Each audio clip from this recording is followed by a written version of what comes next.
Existe um tipo de silêncio que é mais poderoso que qualquer grito. Um silêncio que não vem da falta de palavras, mas da escolha consciente de não desperdiçá-las. Aprendi isso no dia em que meu genro anunciou, na ceia de Natal, que eu seria internada num asilo na segunda-feira. E o que aconteceu 5 minutos depois desse anúncio mudou minha vida para sempre. Me chamo Margarete Almeida Silva. Tenho 67 anos e durante muito tempo achei que essa idade me tornava invisível. Achei que ser viúva, aposentada e mãe de uma filha adulta significava que minha vida já estava decidida, que meu papel era apenas existir nas bordas da história de outras pessoas. Mas eu estava errada.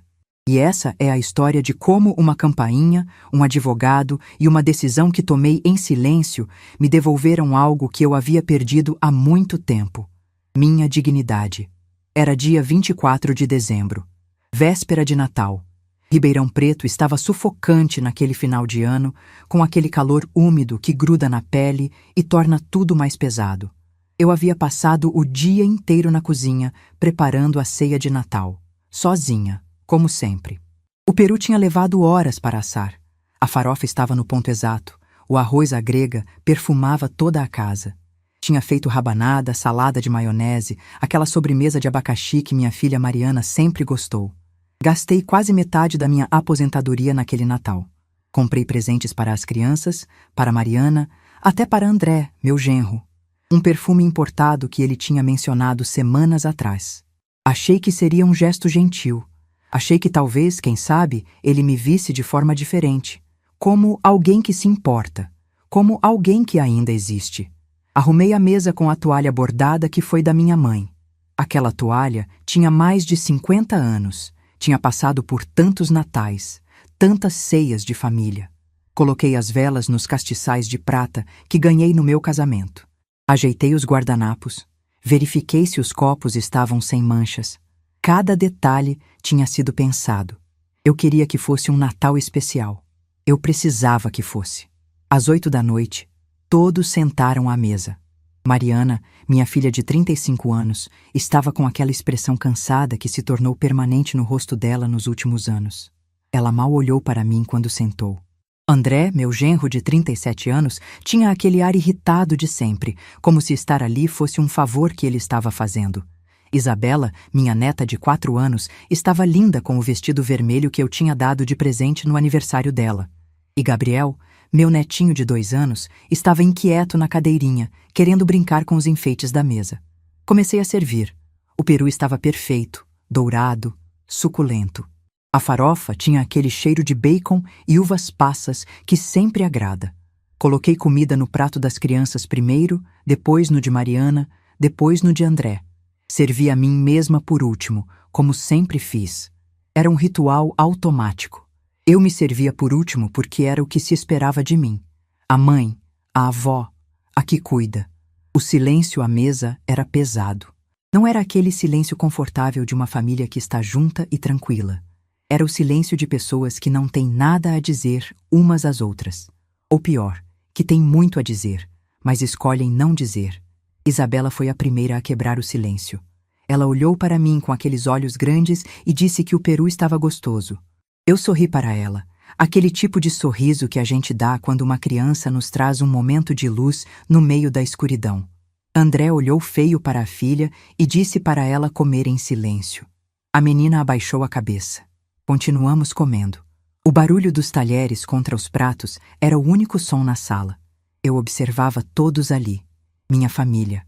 As pessoas pelas quais eu tinha dedicado minha vida inteira. Mariana, que eu criei sozinha depois que Fernando partiu. André, que eu acolhi na minha casa quando eles se casaram. As crianças que eu amava mais que tudo, mas que mal podiam ficar sozinhas comigo. Foi então que André largou os talheres. Não foi um movimento delicado. Foi um gesto brusco, proposital. Os talheres bateram no prato com um som metálico que fez Isabela se assustar. Ele limpou a boca com o guardanapo, jogou o pano na mesa e me olhou diretamente nos olhos. Dona Margarete, ele disse. Seu tom era o de alguém que estava prestes a anunciar uma decisão empresarial. Frio. Calculado. Decidimos. A senhora vai para um asilo na segunda-feira. Já escolhemos um lugar adequado. Não adianta discutir. O silêncio que se instalou naquele momento foi diferente de tudo que eu já tinha experimentado. Não era apenas ausência de som. Era como se o ar tivesse sido sugado da sala. Isabela parou com o garfo no ar, os olhos arregalados. Gabriel, que estava brincando com um pedaço de pão, ficou quieto. Mariana abaixou a cabeça, como sempre fazia quando André falava algo que a constrangia. E eu continuei mastigando. Peguei um pedaço de peru, coloquei na boca, mastiguei devagar. O gosto estava bom. Tinha ficado no ponto. Depois peguei um pouco de farofa. Continuei comendo como se nada tivesse acontecido. Como se meu genro não tivesse acabado de anunciar que eu seria descartada em 2 dias. Vi o desconforto crescer no rosto de André. Ele esperava que eu chorasse. Esperava que eu implorasse. Esperava drama, histeria, desespero. Mas eu não dei a ele essa satisfação. Porque naquele momento, algo em mim mudou. Algo que vinha se preparando há meses, talvez anos, finalmente se encaixou no lugar. Eu tinha planejado tudo, cada detalhe. E aquele momento, por mais doloroso que fosse, era exatamente o que eu estava esperando. Peguei meu guardanapo, limpei a boca delicadamente, dobrei o tecido com calma e olhei para André. Minha voz saiu firme, tranquila, quase suave. Entendo. Vocês tomaram uma decisão. Mais nada. Apenas isso. Mariana levantou os olhos para mim, surpresa. Acho que ela esperava que eu reagisse, que eu brigasse, que eu fizesse alguma coisa. Mas eu apenas voltei a comer. Peguei um pouco de salada de maionese e provei. Estava boa. Tudo estava bom. Eu tinha feito um bom trabalho naquela ceia. André trocou um olhar com Mariana. Ele estava visivelmente incomodado. Isso não estava indo como ele planejara. Ele tinha ensaiado essa cena na cabeça dele, tenho certeza. Tinha imaginado como eu reagiria, como ele responderia às minhas súplicas, como ele seria firme, mas compreensivo, com a pobre velha que não tinha outro lugar para ir. Mas eu estraguei o roteiro dele. Continuamos comendo em silêncio. Um silêncio que agora tinha uma qualidade diferente. Não era mais só desconforto, era tensão, era expectativa. Era como se todos estivessem esperando que algo acontecesse, mas não sabiam o quê. Isabela, com aquela inocência brutal das crianças, perguntou baixinho: "Vovó vai embora? Por quê?" Mariana foi rápida em desviar a atenção da menina. Falou para ela terminar de comer, que depois teriam sobremesa. Mas a pergunta ficou pairando no ar. Por quê? Por que a avó tinha que ir embora? Por que a família estava fazendo isso com ela? Gabriel começou a choramingar. Ele sentia a tensão mesmo sem entender. Mariana pegou o menino no colo, tentando acalmá-lo. Eu ofereci ajuda, mas ela recusou com um gesto de mão. Claro, eu não era adequada para cuidar das crianças. Eu não tinha energia. Eu não tinha capacidade. Eu só era adequada para cozinhar, limpar e pagar as contas da casa. Os 5 minutos que se seguiram foram os mais longos da minha vida. Cada segundo parecia durar uma eternidade.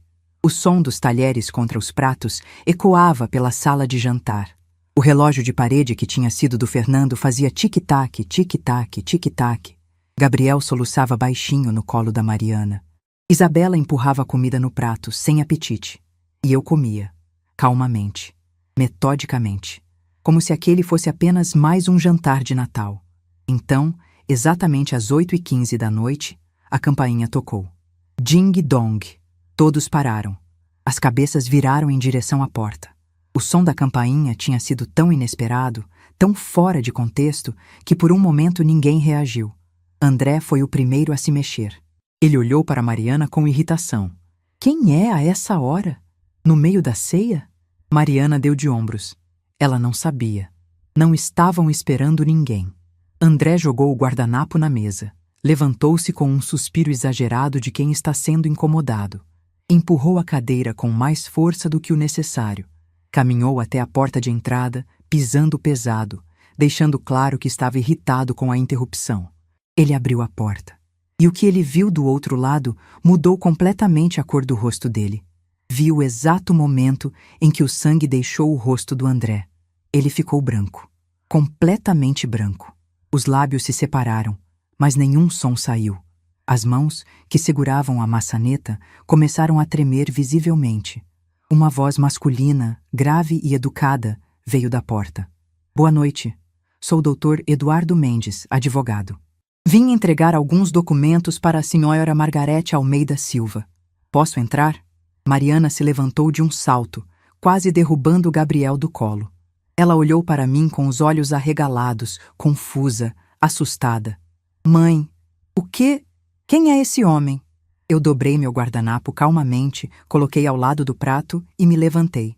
Minha voz saiu firme, clara, sem nenhum traço de dúvida ou medo. Claro, Dr. Eduardo. Entre, por favor. Eu estava esperando. André se afastou da porta como se tivesse levado um choque. Dr. Eduardo Mendes entrou na sala com a postura confiante de quem está acostumado a ambientes tensos. Ele tinha uns 60 anos, cabelos grisalhos bem cortados, terno impecável de cor cinza escuro. Carregava uma pasta de couro marrom nas mãos. Logo atrás dele entrou um homem mais jovem, de uniforme. Um oficial de justiça. A presença deles transformou completamente a atmosfera da sala.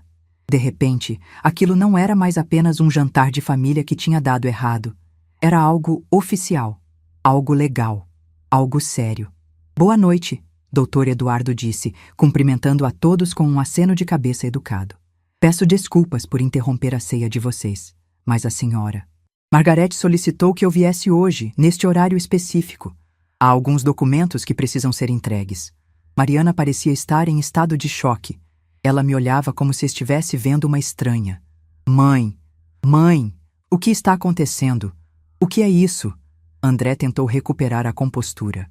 Ele endireitou os ombros, cruzou os braços, assumiu aquela postura de autoridade que ele sempre usava quando queria intimidar alguém.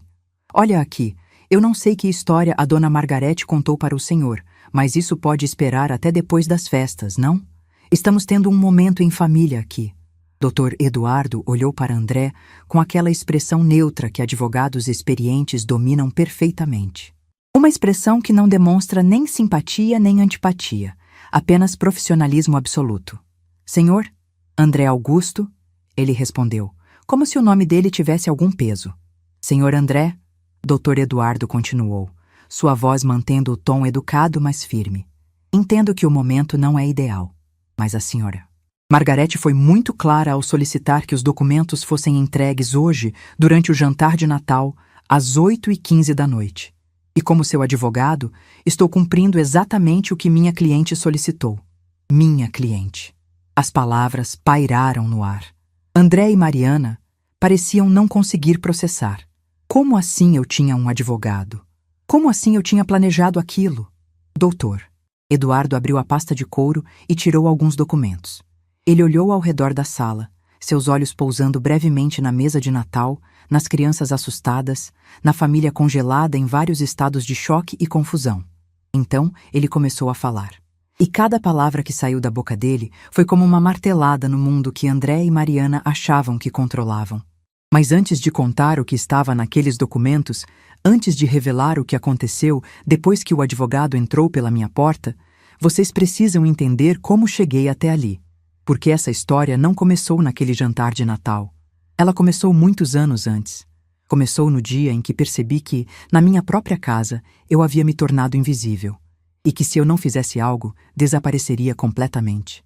E o que eu fiz mudou tudo. Dr. Eduardo Mendes colocou a pasta de couro sobre a mesa de jantar, bem ao lado do peru que eu tinha passado a manhã inteira preparando. Suas mãos eram firmes, precisas, enquanto organizava os documentos. André estava de pé, tentando manter aquela postura de homem no controle, mas eu via o tremor nas mãos dele. Mariana segurava Gabriel no colo, os olhos indo de mim para o advogado, tentando entender o que estava acontecendo. A casa localizada na Rua das Acácias, número 247, Dr. Eduardo começou, sua voz clara e profissional, é de propriedade exclusiva da senhora Margarete Almeida Silva, conforme a escritura registrada em cartório no dia 15 de junho de 1998. Enquanto ele falava, minha mente voltou para aquele dia de junho, 27 anos atrás. Fernando e eu, sentados na mesa do cartório, assinando os papéis da casa própria.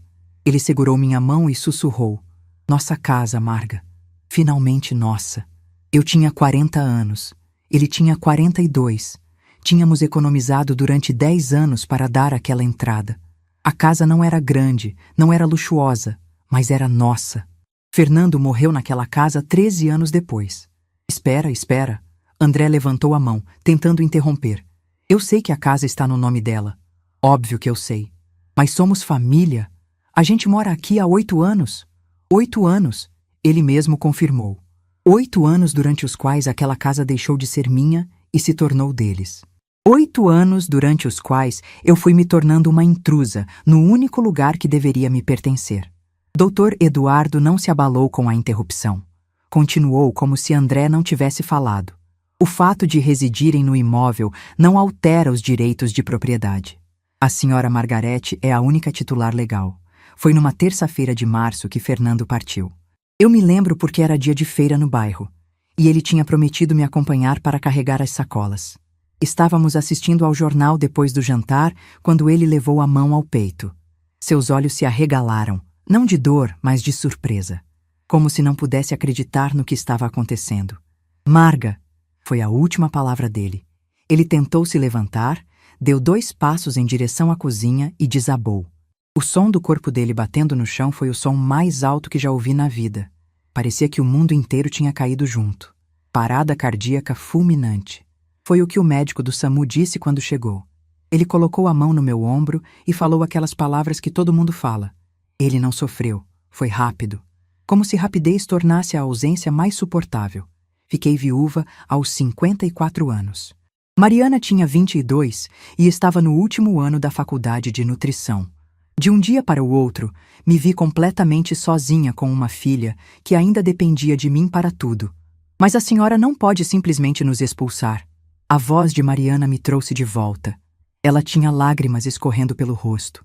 Gabriel chorava no colo dela, sentindo o desespero da mãe. A gente não tem para onde ir. A gente tem 2 crianças. Isabela me olhava com aqueles olhos grandes e assustados. Vovó! A menina tentou falar, mas André a cortou. Isabela, vai brincar no seu quarto. Agora. Ela não é obrigada a sair. Eu disse calmamente. É minha neta. Pode ficar. Foi a primeira vez em 8 anos que contrariava André diretamente. Vi a surpresa no rosto dele. Mas era tarde demais para ele me intimidar. Aquele tempo tinha acabado. Dr. Eduardo continuou, impassível. A senhora Margarete está exercendo seu direito previsto no Código Civil de retomar a posse exclusiva do imóvel. Uma notificação de desocupação está sendo entregue neste momento. Ele estendeu um documento para André. O papel ficou ali, suspenso no ar. André não se mexeu para pegá-lo. O oficial de justiça deu um passo à frente e colocou o documento sobre a mesa. Fernando deixou a casa quitada. Deixou também uma pequena economia e o seguro de vida. Não era muito, mas não era pouco. Continuei dando aulas de matemática na escola estadual, onde trabalhava havia 20 anos. Todos os dias, acordava às 5:30 da manhã, me arrumava e ia ensinar adolescentes que, na maioria das vezes, não queriam aprender. Mas eu não podia parar. Mariana precisava terminar a faculdade. Paguei o último ano inteiro com o dinheiro do seguro e com as aulas particulares extras que dei à noite. No dia da formatura dela, 3 anos depois que Fernando partiu, sentei na plateia com o coração apertado de orgulho e saudade. Orgulho da minha filha. Saudade do homem que deveria estar ali ao meu lado para ver aquele momento. Quando Mariana me apresentou André, 6 meses depois da formatura, algo em mim se alertou imediatamente. Ele chegou num domingo para almoçar. Lembro que preparei lasanha, a preferida da Mariana. André entrou pela porta olhando tudo ao redor. Não era o olhar de alguém que está conhecendo a casa da namorada. Era o olhar de alguém que está avaliando um imóvel, calculando, medindo, precificando. O aperto de mão dele foi forte demais, ensaiado. Dona Margarete, ele disse com um sorriso que não alcançou os olhos. É um prazer conhecer a senhora. Mariana fala tanto da senhora. Eu sorri de volta. Tentei gostar dele. Tentei ignorar aquele aperto no peito que me dizia que alguma coisa estava errada. 30 dias, Dr. Eduardo disse agora, sua voz cortando minhas memórias como uma lâmina. Vocês têm 30 dias para desocuparem o imóvel. 30 dias? André explodiu. A senhora está de brincadeira. Não dá para encontrar uma casa, fazer mudança, resolver tudo em 30 dias. O senhor me deu até segunda-feira, eu disse calmamente. 2 dias para eu arrumar minha vida inteira. 30 dias parece generoso, não parece? O silêncio que se seguiu foi pesado. Eles namoraram por 2 anos antes de se casarem. Durante esse tempo, André vinha jantar em casa pelo menos 3 vezes por semana. Ele era educado, elogiava minha comida, conversava comigo sobre trabalho, sobre política, sobre futebol. Parecia interessado em me conhecer, mas havia momentos, pequenos momentos que eu tentava ignorar. Uma noite, ele e Mariana estavam sentados no sofá assistindo televisão. Eu estava na cozinha lavando louça quando ouvi André dizer, rindo: "Você vai ficar igual sua mãe quando ficar velha?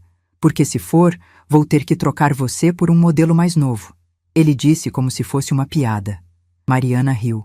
Mas eu, com as mãos na água ensaboada, senti aquelas palavras como um tapa. "Além da desocupação, doutor."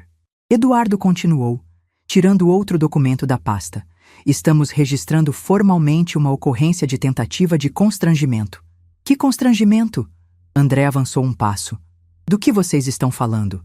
"A tentativa de enviar a senhora Margarete, contra sua vontade expressa, para uma instituição de longa permanência, pode configurar constrangimento ilegal, conforme artigo 146 do Código Penal." Artigo 146. Constrangimento ilegal. Pena de 3 meses a 1 ano. Eu tinha decorado aquele artigo. Tinha lido dezenas de vezes durante as consultas com o Dr. Eduardo. Precisava saber exatamente em que base legal estava pisando. Quando Mariana e André anunciaram o noivado, ofereci minha casa para morarem.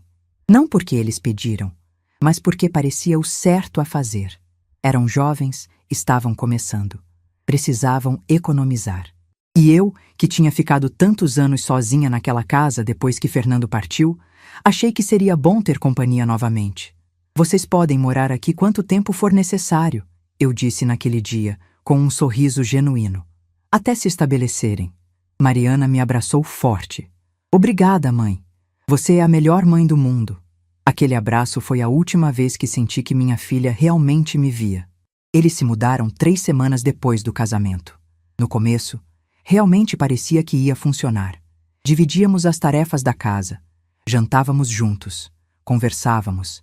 Eu contava histórias sobre Fernando para André, tentando fazê-lo parte da família. Ele escutava, fazia perguntas, parecia interessado. Mas cerca de 6 meses depois, as coisas começaram a mudar. "Isso é ridículo." André estava vermelho agora. A voz dele tinha subido 2 oitavas. "Eu não forcei nada. Eu só fiz uma sugestão. A gente estava tentando pensar no melhor para ela." "Não adianta discutir", eu disse, repetindo as palavras exatas dele. "Não foram essas suas palavras meia hora atrás, André?" Foi Mariana quem trouxe o assunto pela primeira vez. Uma tarde, ela entrou na cozinha enquanto eu preparava o jantar. Sentou-se à mesa e ficou me olhando por um tempo antes de falar. "Mãe", ela começou, hesitante. "André e eu estávamos conversando, e a gente acha que talvez seja a hora de você pensar em simplificar sua vida." "Simplificar?" Eu tinha as mãos na massa do bolo, mas parei para olhar para ela. "É que..." Ela não conseguiu me olhar nos olhos.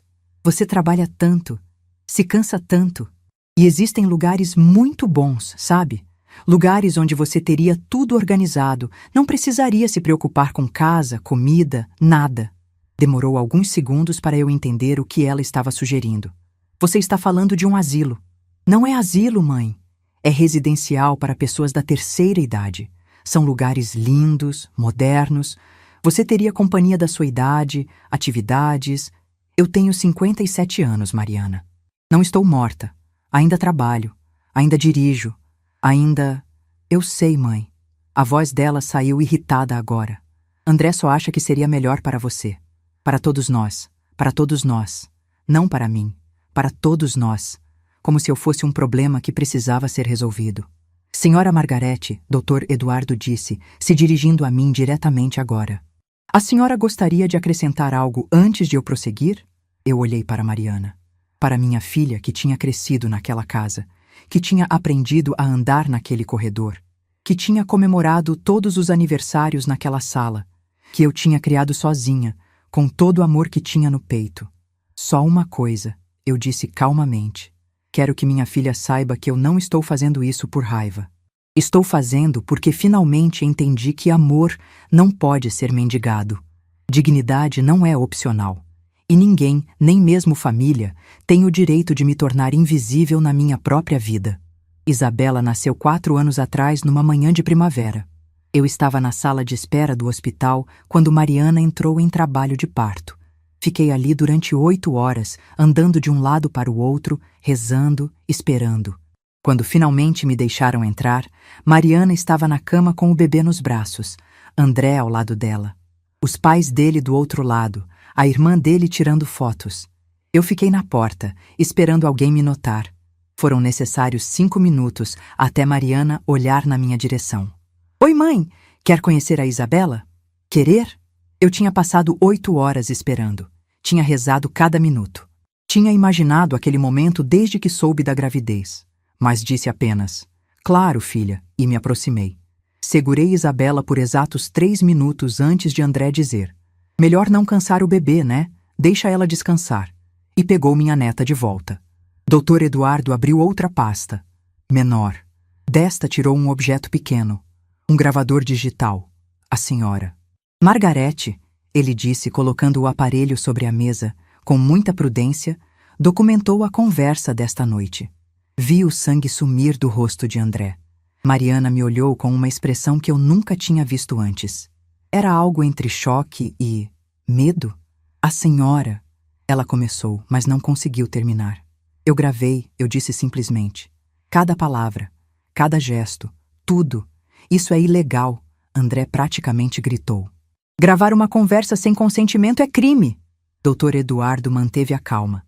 No estado de São Paulo, é legal gravar conversas das quais você participa, desde que seja para proteger seus próprios direitos. A senhora Margarete estava protegendo seus direitos fundamentais. Ele apertou o play. A voz de André encheu a sala. Dona Margarete, decidimos. A senhora vai para um asilo na segunda-feira. Já escolhemos um lugar adequado. Não adianta discutir. Seguiu-se minha resposta, calma, serena. Entendo. Vocês tomaram uma decisão. Dr. Eduardo pausou a gravação. Decidimos. Já escolhemos. Não adianta discutir. Essas palavras caracterizam imposição, não sugestão. Gabriel nasceu 2 anos depois de Isabela. Dessa vez, eu nem sequer tentei entrar na sala de parto. Fiquei na recepção do hospital, sozinha, esperando uma mensagem. A mensagem chegou 3 horas depois do parto. É menino. Gabriel, 3,2 quilos. Está tudo bem. Está tudo bem. Como quem dá notícias sobre o resultado de um exame de rotina. Mas houve um momento, 2 semanas antes daquele Natal, que quase mudou tudo. Quase desisti. Quase guardei o telefone do advogado e aceitei meu destino. Foi numa manhã de domingo. Acordei cedo e fui fazer café. André estava na cozinha, o que era raro. Geralmente ele dormia até tarde nos fins de semana. Ele me viu e pela primeira vez em anos sorriu. Um sorriso que parecia genuíno. Dona Margarete, ele disse, com uma voz suave que eu não conhecia. Senta aqui, vamos conversar. Eu me sentei, desconfiada. Eu sei que às vezes sou duro com a senhora, ele começou, mexendo no café. Mas é porque me preocupo, de verdade. A senhora merece descansar. Merece não ter preocupações. Aqueles lugares para idosos que a gente estava falando são bons, de verdade. A senhora teria cuidados, companhia, tudo organizado. Ele falava olhando nos meus olhos. Parecia sincero. Por um segundo. Um único segundo maldito. Eu quase acreditei. Quase peguei o telefone e cancelei a reunião que tinha com o doutor Eduardo naquela tarde. Quase. Então, ele adicionou, voltando a mexer no café. E seria bom para Mariana também. Ela se estressa tanto se preocupando com a senhora. Não comigo, com o incômodo que eu causava. E foi ali que eu soube. Não podia vacilar. Não podia recuar. Porque aquela conversa não era sobre me ajudar. Era sobre me remover. Como a senhora pôde fazer isso? André me olhava agora com ódio puro. Nos gravar? Nos trair assim? Eu não traí ninguém, eu respondi calmamente. Eu me protegi. Há uma diferença. Dr. Eduardo guardou o gravador. Os documentos ficam com os senhores. Meu cartão está junto. Qualquer dúvida, entrem em contato com meu escritório. 30 dias. Ele se preparou para sair. O oficial de justiça o acompanhou. Eles caminharam até a porta. Antes de sair, doutor. Eduardo se virou para mim e acenou com a cabeça. Um gesto de respeito. A porta fechou. E nós 4 ficamos ali. Eu, Mariana, André. E as crianças, testemunhas silenciosas do desmoronamento da única família que conheciam. Mãe, Mariana tentou mais uma vez. Por favor. Eu me levantei, peguei meu prato, levei até a pia, lavei com calma. Cada movimento era deliberado, controlado. Meu. Depois fui até meu quarto. Fechei a porta, deitei na cama. E pela primeira vez em 8 anos, dormi sem medo. Porque tinha descoberto algo fundamental. Silêncio não é fraqueza, é escolha. E às vezes, a escolha mais poderosa que podemos fazer é parar de implorar por um lugar que já nos pertence. Acordei na manhã seguinte às 6 da manhã, como sempre. A luz de dezembro entrava pela janela do meu quarto, quente e clara. Fiquei deitada por alguns minutos, olhando para o teto, ouvindo os sons da casa. Vozes abafadas vindo do quarto de Mariana e André. Gabriel chorando. Isabela pedindo café da manhã. Sons de uma família em crise. Levantei-me, vesti meu hobby e fui até a cozinha. Fiz café. O cheiro encheu a casa, como sempre enchia. Coloquei pão na torradeira. Tirei a manteiga da geladeira. Movimentos automáticos de décadas de rotina. André apareceu na porta da cozinha. Parecia não ter dormido. Os olhos estavam vermelhos, o cabelo despenteado. Ele me olhou como se estivesse vendo uma estranha. A senhora realmente vai fazer isso, ele disse. Não era uma pergunta, era uma constatação. Eu coloquei manteiga no pão, calmamente. Sim. Ele ficou ali parado, esperando que eu dissesse mais alguma coisa. Esperando que eu explicasse, que eu me justificasse, que eu voltasse atrás. Mas eu não disse nada. Apenas mastiguei meu pão e tomei meu café. Depois de 1 minuto, ele voltou para o quarto. Mas aquela decisão, aquela calma toda, não tinha sido construída da noite para o dia. Tinha sido construída ao longo de meses. Meses de planejamento cuidadoso, meses de decisões tomadas em silêncio. Tudo começou há 3 anos, quando me aposentei. Era uma sexta-feira de abril, quando assinei os papéis da aposentadoria. 35 anos lecionando matemática. 35 anos acordando às 5:30 da manhã. 35 anos tentando ensinar adolescentes desinteressados sobre equações e geometria. A diretora da escola fez uma festa pequena para mim. Bolo, refrigerante, algumas professoras amigas. Foi tudo muito gentil. Mas quando cheguei em casa naquela tarde, me senti estranha, vazia, como se tivesse perdido meu propósito. Entrei pela porta e a casa estava em silêncio. André e Mariana trabalhando. As crianças na creche. Fui até meu quarto, sentei na cama e chorei. Não de tristeza, mas de alívio, porque pela primeira vez em décadas eu não precisava acordar cedo no dia seguinte. Não precisava corrigir provas, não precisava fingir entusiasmo por coisas que deixaram de me importar há anos. Mas o alívio durou pouco. 2 dias depois, André veio conversar comigo. Dona Margarete, ele disse, sentando-se à mesa da cozinha onde eu tomava café. Agora que a senhora se aposentou, a gente precisa conversar sobre algumas coisas práticas. Práticas. Aquela palavra deveria ter me alertado. A casa é grande para 3 adultos, ele continuou. E com as crianças crescendo, a gente vai precisar de mais espaço. A gente estava pensando... Talvez seja a hora da senhora pensar em algo menor, mais adequado para a sua idade. Eu coloquei a xícara na mesa. Algo menor? É, tipo um apartamento. Ou até um desses lugares para aposentados. São muito bons hoje em dia. A senhora teria tudo organizado, não precisaria se preocupar com nada. Levantei-me da cadeira naquela manhã, lavei minha xícara, sequei, guardei. Vou pensar sobre isso, eu disse. E comecei a pensar de verdade. Mariana apareceu na cozinha agora, na manhã seguinte ao jantar de Natal. Ela segurava Gabriel no colo. O menino ainda estava de pijama. Ela me olhou com olhos inchados de tanto chorar. Mãe, a gente precisa conversar. Não temos nada para conversar, eu disse, servindo mais café. Os documentos foram entregues, o prazo está estabelecido. Mas, mãe, ela começou a chorar novamente. Como a senhora pôde fazer isso? A gente é sua família. Eu parei, coloquei a cafeteira na mesa, olhei para minha filha, para a mulher que eu tinha carregado no ventre por 9 meses, que eu tinha amamentado, que eu tinha ensinado a andar, a falar, a ler. Família não joga a mãe para fora de casa, Mariana. Família não planeja internar a avó num asilo sem nem perguntar se é isso que ela quer. Família não trata ninguém como um problema a ser resolvido. Foi uma semana depois daquela conversa com André, há 3 anos, que comecei a procurar apartamentos. Não contei para ninguém. Acordava cedo, como se ainda fosse trabalhar, mas em vez de ir para a escola, ia visitar imóveis. Pequenos apartamentos no centro da cidade, estúdios, kitnetes, lugares que cabiam dentro do orçamento que eu tinha. Visitei 12 apartamentos em 3 semanas. No 13º, eu soube. Era um apartamento pequeno no centro de Ribeirão Preto. 10º andar de um prédio antigo, mas bem conservado. Tinha uma sala, um quarto, uma cozinha americana e um banheiro. 50 metros quadrados de espaço que seria completamente meu. A corretora que me acompanhava era uma mulher jovem, de uns 30 anos. Enquanto me mostrava o apartamento, ela falava sem parar sobre localização, valorização, infraestrutura. Mas eu não estava prestando atenção. Estava parada na varanda pequena, olhando a cidade lá embaixo. As pessoas andando, os carros passando, a vida acontecendo. E pela primeira vez em anos, me senti livre. Quanto? Eu perguntei. A corretora parou de falar e me disse o valor. Era exatamente o que eu tinha economizado ao longo dos últimos anos. Cada centavo que sobrava da minha aposentadoria.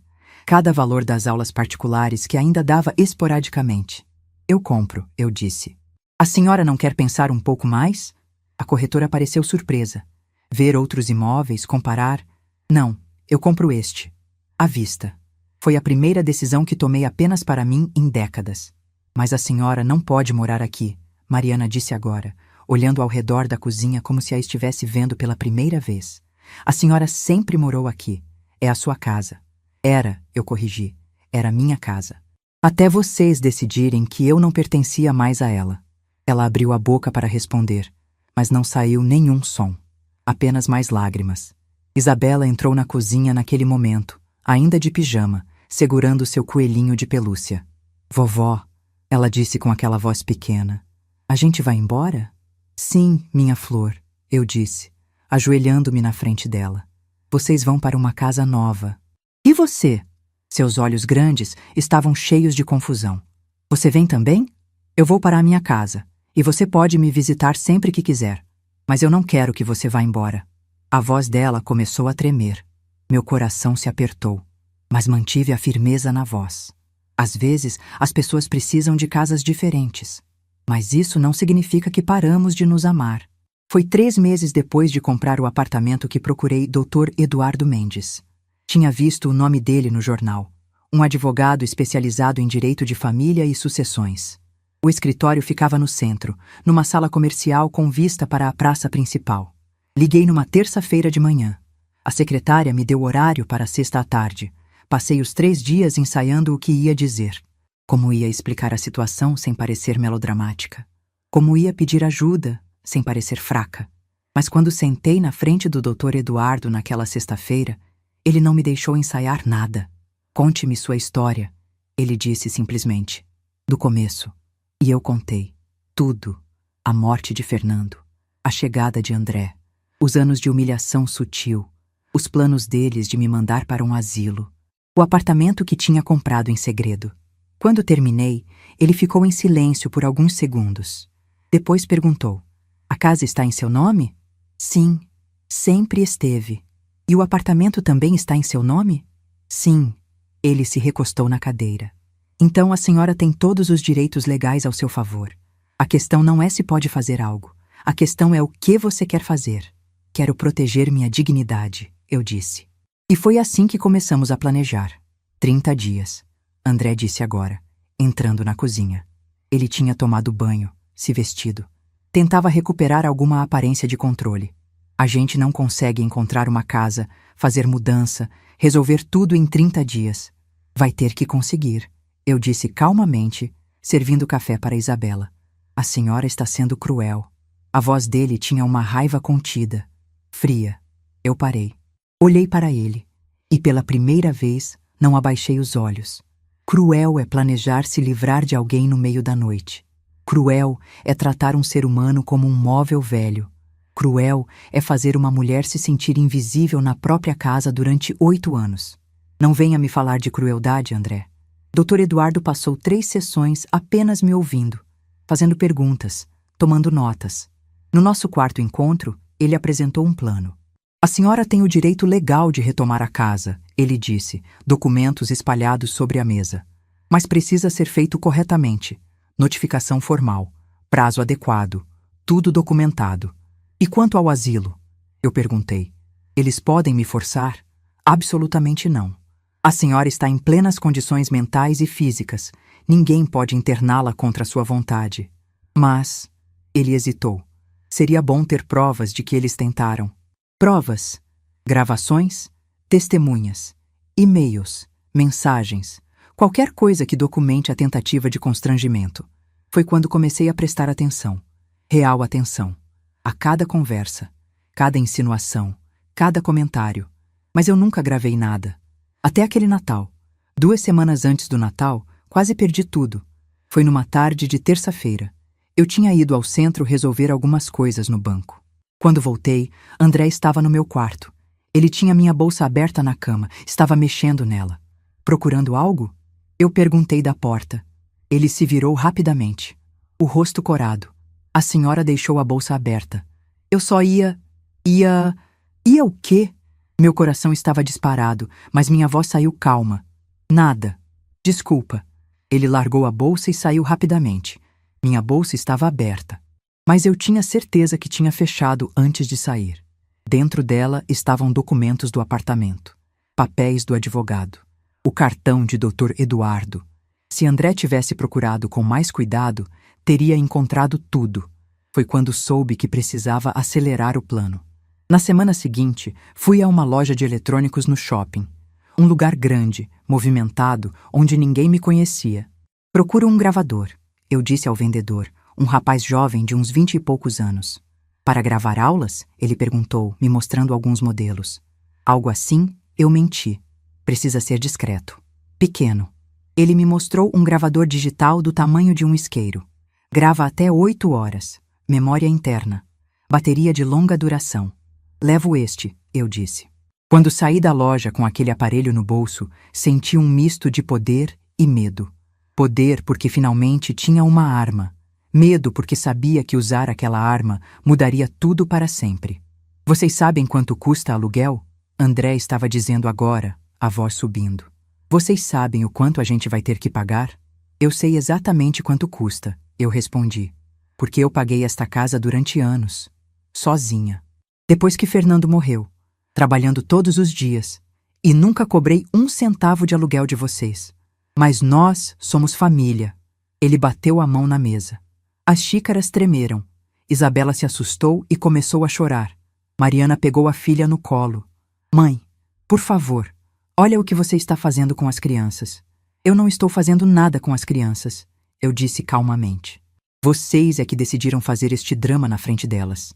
Vocês é que decidiram usar minhas netas como escudo emocional. Na manhã de 24 de dezembro, véspera de Natal, acordei às 5 da manhã. Não consegui dormir a noite inteira. Fiquei deitada pensando em tudo que tinha planejado, em tudo que estava prestes a acontecer. Levantei-me, tomei banho, me arrumei, vesti um vestido simples, mas bonito, azul marinho. O mesmo vestido que tinha usado na formatura de Mariana. Fui até a cozinha e comecei a preparar a ceia. O peru, a farofa, o arroz, as saladas. Trabalhei durante horas. Cada movimento era automático, mas minha mente estava longe. Estava pensando no gravador que tinha escondido na gaveta do meu quarto. Estava pensando na ligação que tinha feito para Dr. Eduardo 2 dias antes. Véspera de Natal, às 8h15 da noite, eu tinha dito: ele vai dizer algo. E eu preciso que o senhor esteja pronto. O senhor tem certeza? Dr. Eduardo tinha perguntado. Natal é um dia delicado. Por isso mesmo, é quando ele vai se sentir mais confortável, mais no controle. É quando ele vai falar sem pensar. E foi exatamente o que aconteceu. Agora, na manhã do dia 26, olhei para André e Mariana ali na minha cozinha. Olhei para as crianças confusas. Olhei para a casa onde tinha vivido por quase 30 anos e não senti nada além de alívio. Vocês têm 29 dias, eu disse, olhando o relógio na parede. Sugiro que comecem a procurar apartamentos hoje mesmo. O mercado de aluguel está aquecido nesta época do ano. A senhora vai se arrepender disso, André disse, a voz baixa e ameaçadora. Um dia você vai precisar da gente. E não vamos estar aqui. Eu sorri. Foi um sorriso genuíno, talvez pela primeira vez em anos. André, eu disse suavemente, eu nunca tive vocês realmente aqui. Tive 2 pessoas morando na minha casa, usando meu espaço, gastando meu dinheiro, mas nunca tive família. Então não posso perder o que nunca tive. Ele não tinha resposta para isso. Peguei minha xícara, lavei, sequei, guardei. Depois fui até meu quarto. Sentei na cama, abri a gaveta da mesinha de cabeceira. Lá dentro estava a chave do meu apartamento. Pequena, dourada, brilhante. A chave da minha liberdade. Segurei aquela chave na mão por um longo tempo, pensando em tudo que tinha planejado, em tudo que tinha arriscado, em tudo que estava prestes a ganhar. E pela primeira vez em 8 anos, sorri pensando no futuro, porque tinha descoberto algo fundamental. Você não precisa ser cruel para ser forte. Não precisa ser agressiva para ter poder. Às vezes, a maior força está em simplesmente parar de aceitar migalhas. Às vezes, a maior revolução é silenciosa. E a minha revolução tinha apenas começado. Os dias que se seguiram ao jantar de Natal foram os mais tensos que já vivi. A casa estava carregada de um silêncio pesado, interrompido apenas por conversas sussurradas e portas batendo. André mal olhava para mim. Mariana não parava de chorar. E as crianças sentiam tudo, mesmo sem entender completamente. Na manhã do dia 27, 3 dias depois do jantar, acordei com o som de vozes alteradas vindo da sala. Olhei o relógio. 7h15 da manhã. Vesti meu hobby e fui ver o que estava acontecendo. André estava ao telefone. A voz dele ecoava pela casa. Como assim 2.500? Por aquele apartamento minúsculo? Ele andava de um lado para o outro, nervoso. Não, não dá. A gente não tem esse dinheiro. Tem algo mais barato? Ele desligou o telefone e o jogou no sofá. Quando me viu parada na porta da sala, seu rosto se contorceu. Satisfeita? Ele cuspiu as palavras. Os aluguéis estão absurdos. A gente não consegue pagar nada decente. Tudo por causa da senhora. Eu não respondi. Apenas fui até a cozinha fazer meu café. Ele me seguiu. A senhora não pode fazer isso com a gente, ele disse, a voz tentando soar firme, mas saindo desesperada. Nós temos 2 crianças. Isabela vai começar na escola no ano que vem. Gabriel ainda é bebê. Como a gente vai explicar para eles que precisamos mudar por causa da avó? Expliquem a verdade. Eu disse calmamente, colocando água para ferver. Que vocês tentaram se livrar da avó e ela se defendeu. Isso é distorcer tudo. A voz dele subiu 1/8. A gente não queria se livrar da senhora. A gente queria o melhor para a senhora. No melhor para mim não incluiria minha opinião? Eu me virei para olhá-lo. Virei-me de frente para aquele homem que tinha controlado minha casa, minha vida, durante 8 anos. Vocês decidiram meu futuro sem me consultar. Tomaram uma decisão definitiva sobre minha vida e esperavam que eu simplesmente aceitasse. Isso não é cuidado, André. Isso é controle. Mas a gente ia escolher um lugar bom. Um lugar onde eu estaria longe de vocês, eu completei. Onde eu não atrapalharia mais. Onde eu seria problema de outra pessoa. Ele não conseguiu argumentar, porque era exatamente isso. 2 dias depois, no dia 29, recebi a visita de pessoas que eu não esperava. Eram os pais de André. Dona Margarete, o pai dele, disse quando abri a porta. Ele era um homem alto, de uns 60 anos, com o mesmo jeito arrogante do filho. Podemos entrar? Precisamos conversar sobre essa situação toda. Essa situação toda. Como se fosse um mal-entendido. Como se fosse algo que podia ser resolvido com uma conversa. Mas deixei eles entrarem. Curiosidade, talvez. Ou vontade de ver até onde iam. Sentaram-se na sala. A mãe de André, uma mulher bem vestida, olhava ao redor com aquela expressão de quem está avaliando tudo. Olha, o pai dele começou. A gente entende que houve um desentendimento. André nos contou tudo. E a gente acha que talvez tenha havido uma falha de comunicação. Falha de comunicação, eu repeti. Interessante. Eu achei que decidimos. A senhora vai para um asilo na segunda-feira. Não adianta discutir. Era bem claro. A mãe de André suspirou. Dona Margarete, André é nervoso. Às vezes fala coisas sem pensar. Mas no fundo, ele se importa com a senhora. Se importa tanto que planejou me internar contra minha vontade. Não era internação. O pai de André bateu a mão no braço da poltrona. Era um residencial. Lugar bom, caro até. A gente ia ajudar a pagar. Sem me perguntar se era isso que eu queria, eu disse calmamente. Houve um silêncio. Então a mãe dele tentou outra abordagem. E as crianças? A senhora não pensa nas crianças?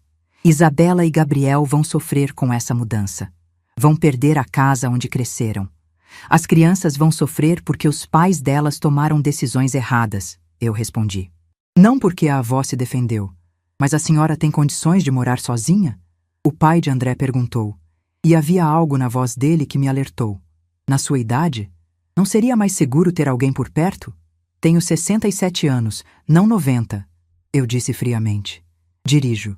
Faço compras. Cozinho. Limpo. Pago minhas contas. Estou em plenas condições físicas e mentais. Qualquer insinuação contrária será rebatida com laudos médicos, se necessário. Vi o momento em que eles entenderam. Eu não era uma velha confusa que podia ser manipulada.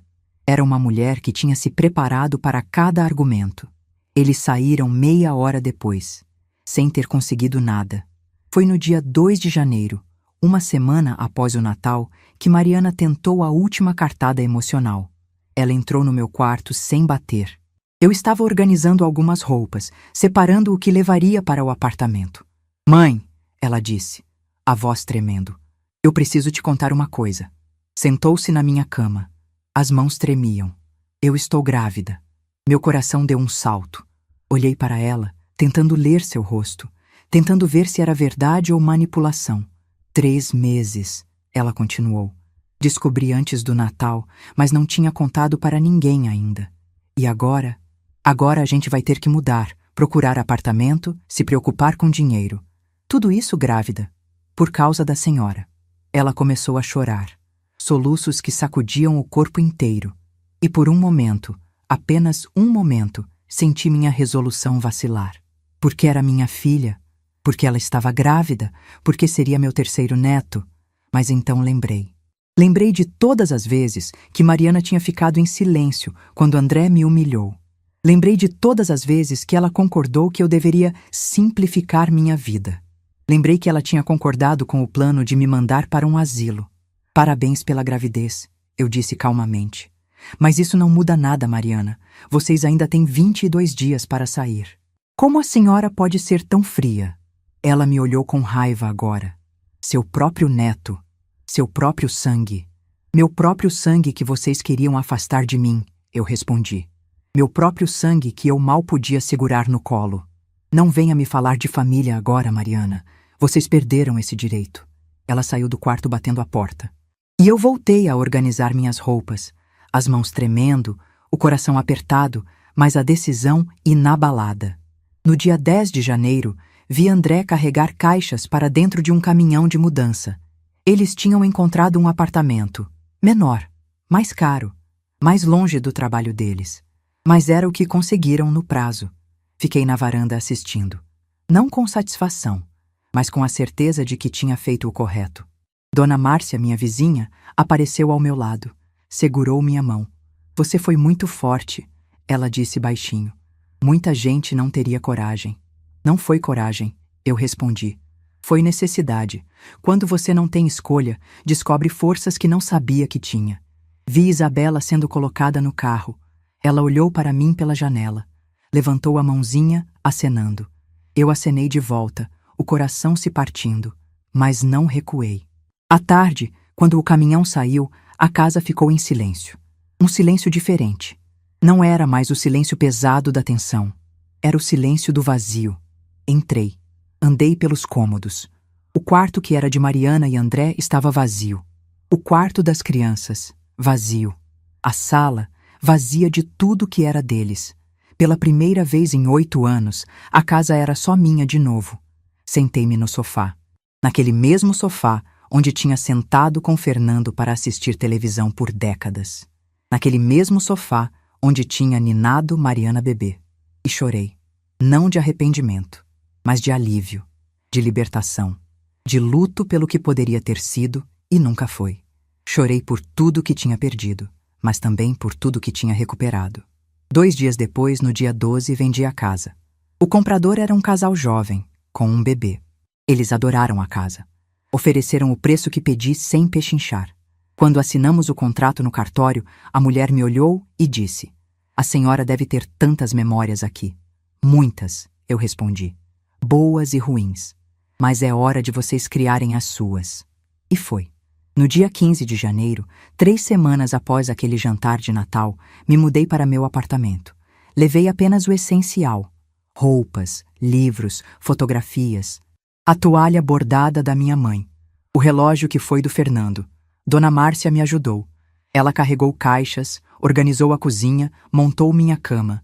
Quando terminamos, já era noite. Sentamos na varanda pequena do apartamento, olhando a cidade lá embaixo. "Como você se sente?" ela perguntou. "Livre", eu respondi. Pela primeira vez em anos, livre.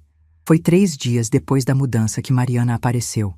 Toquei a campainha do apartamento às 3 da tarde. Quando abri a porta, ela estava lá, sozinha, sem André, sem as crianças. "Posso entrar?" ela perguntou, a voz pequena. Deixei. Ela entrou, olhou ao redor. O apartamento era pequeno, mas eu tinha organizado com carinho. Tinha flores na mesa, tinha fotos nas paredes, tinha luz entrando pelas janelas. "É bonito aqui", ela disse baixinho. "Obrigada." Houve um silêncio longo. Então ela falou: "Eu sinto muito." Eu não respondi. Apenas esperei. "Eu deveria ter te defendido." Ela continuou, as lágrimas começando a cair.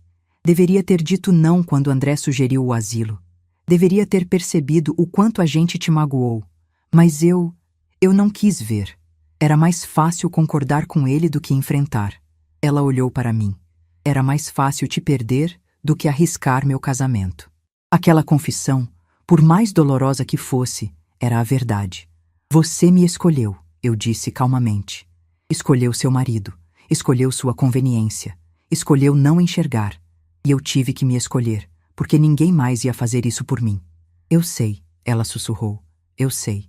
E eu entendo se você nunca me perdoar." "Perdoar não é o problema, Mariana", eu disse. "O problema é confiar. Você quebrou algo em mim. E não sei se isso pode ser consertado. Mas podemos tentar?" Ela perguntou desesperada. "Com tempo? Podemos pelo menos tentar?" Olhei para minha filha, para a mulher que eu tinha criado, para a mãe das minhas netas e do bebê que estava crescendo dentro dela. "Podemos", eu disse finalmente. "Mas será diferente. Será nos meus termos, com meus limites, com meu ritmo." Ela acenou com a cabeça, limpando as lágrimas. "E as crianças?" ela perguntou. "Elas perguntam por você todos os dias."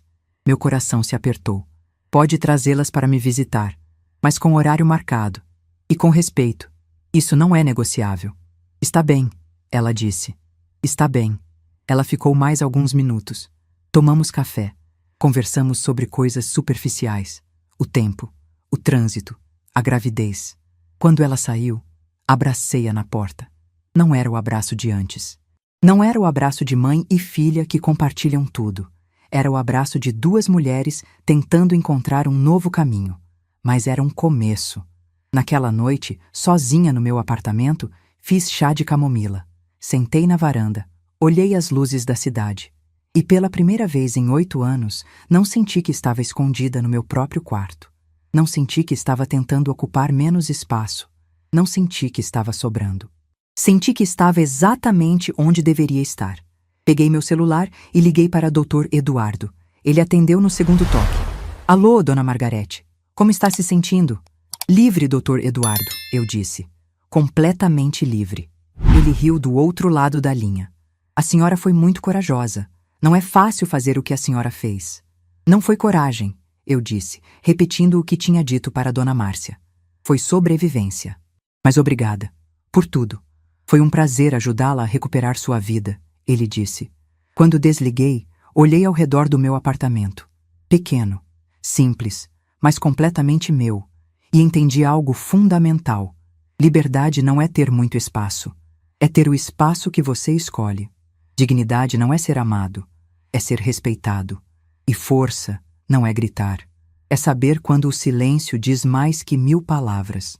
Aquele jantar de Natal tinha destruído uma família, mas tinha construído algo novo, algo mais honesto, algo mais real. E pela primeira vez em décadas, eu estava vivendo minha própria vida. Não a vida que outros esperavam de mim. Não a vida que era conveniente para outros. Minha vida, nos meus termos, com minha dignidade intacta. E isso valia mais que qualquer casa, qualquer reconciliação fácil, qualquer ilusão de família perfeita. Porque tinha aprendido a lição mais importante. Você não pode controlar como as pessoas te tratam, mas pode controlar quanto tempo você permite que isso continue. E meu tempo de aceitar migalhas tinha acabado.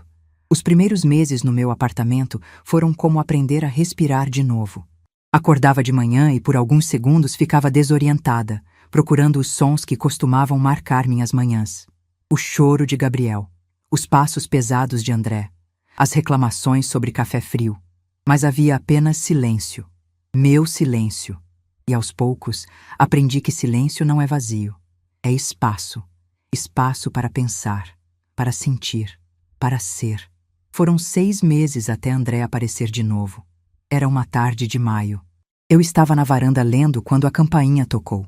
Quando abri a porta, ele estava lá. Mais magro, mais velho, cansado. Posso entrar? Ele perguntou, sem aquela arrogância de antes. Deixei. Mais por curiosidade do que por generosidade. Ele entrou, olhou ao redor do apartamento, viu as plantas que eu tinha colocado perto da janela, as fotos nas paredes, os livros organizados na estante pequena. É acolhedor aqui, ele disse, como se a palavra lhe custasse esforço. Obrigada. Houve um silêncio longo. Ele mexia as mãos, nervoso. Eu vim pedir desculpas, ele disse finalmente. De verdade. Não porque Mariana me mandou, mas porque eu finalmente entendi o que fiz. Olhei para ele, esperando. Eu tratei a senhora como se fosse um problema, ele continuou, a voz falhando. Como se fosse um peso. E não era. A senhora estava na sua própria casa, pagando suas próprias contas, vivendo sua própria vida. E eu quis te apagar, porque era mais fácil do que reconhecer que estávamos vivendo às suas custas. Aquela confissão me pegou de surpresa. Não pelas palavras, mas pela sinceridade nelas. Você sabe por que fez isso? Eu perguntei. Ele pensou por um longo tempo. Porque eu cresci achando que pessoas mais velhas eram peso. Meus pais sempre falavam dos avós deles como fardo. E quando casei com Mariana e viemos morar aqui, eu trouxe isso comigo. Mas estava errado. E demorei muito para ver. Você machucou profundamente, André. Eu disse calmamente. Não apenas a mim, mas à sua esposa, aos seus filhos. Você ensinou suas crianças que idosos são descartáveis. Eu sei, ele disse, e havia lágrimas nos olhos dele agora. E estou tentando desfazer isso. Isabela pergunta por você todos os dias, e eu conto histórias sobre você, sobre como você é forte, sobre como você nos ensinou dignidade. Isso não apaga o que aconteceu, eu disse. Eu sei, mas é um começo? Olhei para aquele homem que tinha tentado me apagar e vi algo diferente. Não perdão imediato, mas possibilidade. É um começo, eu concordei. Ele saiu poucos minutos depois, mas algo tinha mudado.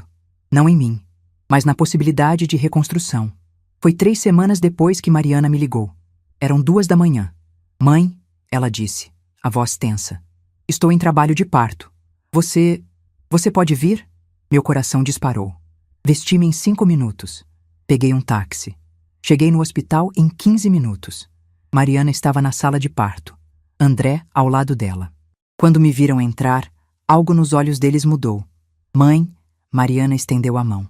Fica comigo? Fiquei. Segurei sua mão durante cada contração. Limpei seu suor. Sussurrei palavras de encorajamento. E quando minha terceira neta nasceu, às 4:30 da manhã, foi em meus braços que Mariana chorou. Uma menina, a enfermeira anunciou. 3,2 kg. Como vão chamar? Eu perguntei. Mariana olhou para André. Ele assentiu. Beatriz, ela disse, em homenagem à minha avó, sua mãe. Meu coração se apertou, porque aquele nome carregava história, carregava memória, carregava um pedido silencioso de perdão. É lindo, eu disse, segurando o bebê pela primeira vez. Bem-vinda, Beatriz. Naquela maternidade, às 5 da manhã, algo se curou. Não completamente, mas o suficiente para recomeçar. Os meses seguintes foram de reconstrução lenta. Mariana me visitava toda semana com as crianças. Isabela corria para meus braços quando chegava. Gabriel, agora com 2 anos e meio, aprendia a me chamar de vovó de novo. E Beatriz crescia nos meus colos, nos domingos de manhã. Mas eu tinha estabelecido limites, claros, firmes. Eles vinham quando eu convidava. Não apareciam sem avisar. Respeitavam meus horários, minha rotina, meu espaço, e funcionava. André também mudou. Não da noite para o dia, mas aos poucos. Parou de fazer comentários sobre idade. Começou a pedir minha opinião sobre coisas. Me incluía em decisões familiares, em vez de simplesmente anunciar. Não éramos uma família perfeita, mas éramos uma família honesta. Com o dinheiro da venda da casa, fiz escolhas que a Margarete de antes nunca teria coragem de fazer. Viajei. Fui para o litoral em junho. Fiquei uma semana inteira numa pousada em frente ao mar. Todos os dias acordava e caminhava na praia. Sentia a areia nos pés, o sol no rosto, o vento no cabelo. Conheci outras pessoas ali. Dona Célia, uma senhora de 72 anos que estava viajando sozinha pelo Brasil. Seu Arnaldo, viúvo de 68 anos que tinha comprado uma Kombi e estava percorrendo o país. Cada um tinha uma história. Cada um tinha escolhido liberdade em vez de resignação. Em agosto fui para as montanhas, Campos do Jordão. Fiquei num hotel pequeno, li livros que sempre quis ler, tomei chocolate quente todas as tardes e cada viagem era uma declaração. Eu existo, eu mereço, eu escolho. Mas não gastei tudo comigo. Em setembro, comecei trabalho voluntário numa ONG que cuidava de idosos em situação de vulnerabilidade. Uma vez por semana, ia até o centro de convivência e passava a tarde com eles. Conversava, ouvia histórias, jogava dominó, ajudava com pequenas coisas. Foi lá que conheci seu Joaquim, um senhor de 80 anos que tinha sido abandonado pelos filhos numa rodoviária. Dona Rosa, que passou 3 anos no asilo até uma sobrinha distante a resgatar. Seu Mário, cujos filhos nunca visitavam, mas ligavam sempre que precisavam de dinheiro. Cada história era um espelho, um lembrete do que eu tinha evitado. E com parte do dinheiro da casa, criei um pequeno fundo. Todo mês doava uma quantia para a ONG, para reformas, para atividades, para a dignidade. Porque tinha aprendido que liberdade sem propósito é vazia, e que o melhor uso da força é ajudar outros a encontrarem a deles. Foi num domingo de outubro, 8 meses depois daquele Natal, que Mariana veio me visitar sozinha. Sentamos na varanda com café e bolo. Beatriz dormia no carrinho ao lado. Mãe, ela começou, hesitante. Eu queria te perguntar uma coisa. Pode perguntar. Por que você não desistiu? Ela me olhou nos olhos. Teve tantos momentos em que você poderia ter recuado. A gravidez, as crianças. Mas você não desistiu. Por quê? Porque desistir significaria aceitar que eu não tinha valor, eu respondi. Significaria ensinar minhas netas que mulheres devem se diminuir para serem amadas. Significaria dizer que está tudo bem ser tratada como peso. Ela ficou em silêncio, processando. E você me perdoou? Ela perguntou, a voz pequena. Estou no caminho, eu disse honestamente. Perdão não é esquecer, Mariana. É escolher não deixar a mágoa me aprisionar. Mas confiança. Confiança se reconstrói devagar. Eu vou passar o resto da vida reconstruindo, ela disse, lágrimas escorrendo. Juro. Peguei sua mão. Eu sei que vai. Hoje, quando olho para trás, vejo claramente. Aquele jantar de Natal não destruiu minha família. Revelou o que ela realmente era e me deu chance de construir algo novo, algo baseado em respeito, não em obrigação, em escolha, não em sacrifício. Agora, aos 68 anos, tenho uma vida que é verdadeiramente minha. Meu apartamento, meus horários, minhas escolhas, minhas viagens, meu trabalho voluntário. Vejo minhas netas regularmente, mas em condições que me respeitam. Isabela vem tomar café comigo aos sábados. Gabriel me ajuda a regar as plantas. Beatriz cresce sabendo que tem uma avó forte, não submissa. E Mariana e eu estamos reconstruindo, lentamente, com verdade. André me respeita, não porque se tornou santo, mas porque aprendeu que não tem escolha, que dignidade não é negociável. Há 3 semanas, num domingo de manhã, Isabela me perguntou algo que me marcou. Vovó, ela disse enquanto tomávamos chocolate quente, por que você não mora mais com a gente? Eu abaixei para ficar na altura dos olhos dela. Porque às vezes as pessoas precisam de casas separadas para se amarem melhor, eu expliquei. Quando todo mundo tem seu próprio espaço, as visitas ficam mais especiais. E você é feliz aqui? Ela olhou ao redor do apartamento. Muito feliz, minha flor, porque esta casa é escolha minha. Ela pensou por um momento. Então sorriu. Quando eu crescer, vou ter minha própria casa também. E você pode me visitar. Meu coração se encheu, porque naquela frase estava tudo: independência, escolha, dignidade. Eu tinha ensinado mais do que imaginava. Ontem à noite, sentada nesta mesma varanda, olhando as luzes da cidade, fiz um balanço. Perdi uma casa, mas ganhei minha vida. Perdi a ilusão de família perfeita, mas ganhei relações honestas. Perdi o papel de mãe sacrificial, mas ganhei o título de mulher digna. E se pudesse voltar àquela noite de Natal, faria tudo exatamente igual, porque aprendi que silêncio pode ser a resposta mais poderosa. Que dignidade não se pede, se exige. Que amor verdadeiro respeita, não sufoca. Que nunca é tarde para escolher você mesma. E que quando uma campainha toca no momento certo, não traz apenas um advogado, traz a possibilidade de recomeçar, de ser vista, de existir plenamente. Hoje tenho 68 anos.